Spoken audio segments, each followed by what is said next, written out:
Remove the hood, remove this screw and this screw from this panel, slide it back so that you have access to this area in here. This is the wired loom coming through. This is your bus bar, fuse box. This is your positive, that's your negative. This is your accessory wire. Only use this for a USB dual power charger.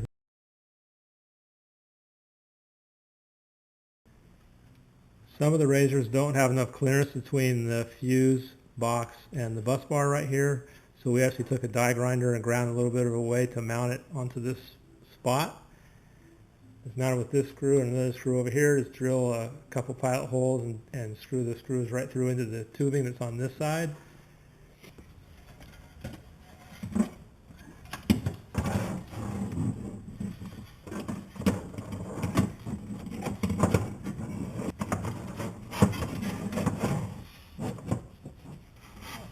Alright, so all the wires, plugs, connected good. That's the USB charger.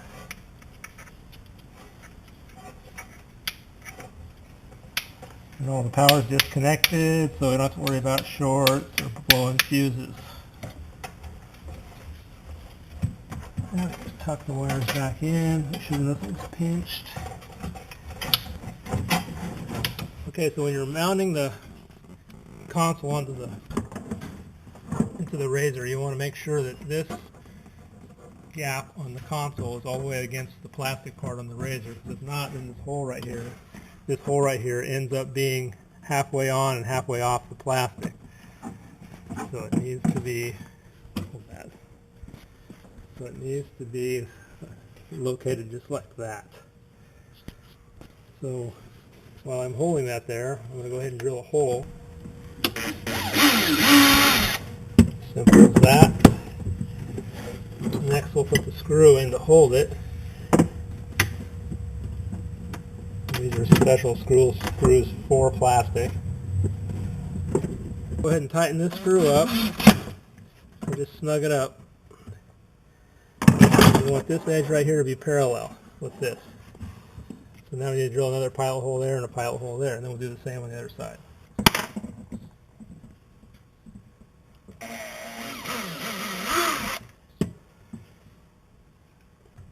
Snug the second screw down. It's already nice and solid. Now we can drill the rest of the holes.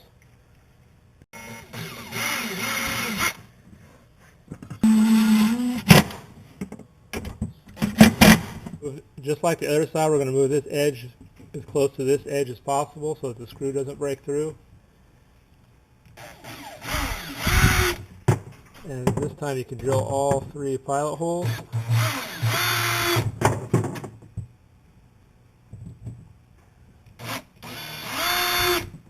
And then insert the screws.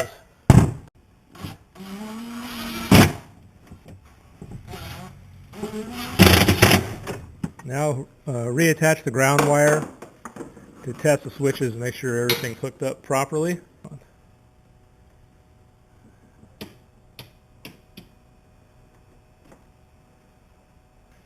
And we need to check, make sure all the wires are nice and cool, nothing's getting hot, so that means we have nothing shorted out, everything's hooked up the way it should be.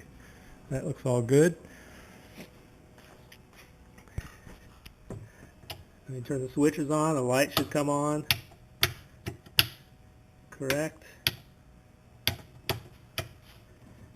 And the USB will be on with the key on only. Turn the key off and this little blue light will go off in a few seconds. Okay, so we got the console all mounted. It's nice and secure. It's not going anywhere. Use these 6 screws, the plastic screws. Fasten it on both sides. You got the fastener screws for the switch cover, all nice and tight. You got a gap right here, which is totally fine. Now we'll put the box back in, and you're ready to rock and roll. This is what your finished job should look like, something similar to this.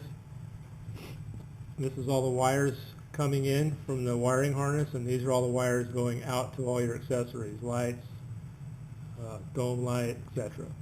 And down inside here, this screw right here releases this box. It's very simple. It's just one screw holds it in. Make sure you put that back in if you're using the box. And that should wrap it up.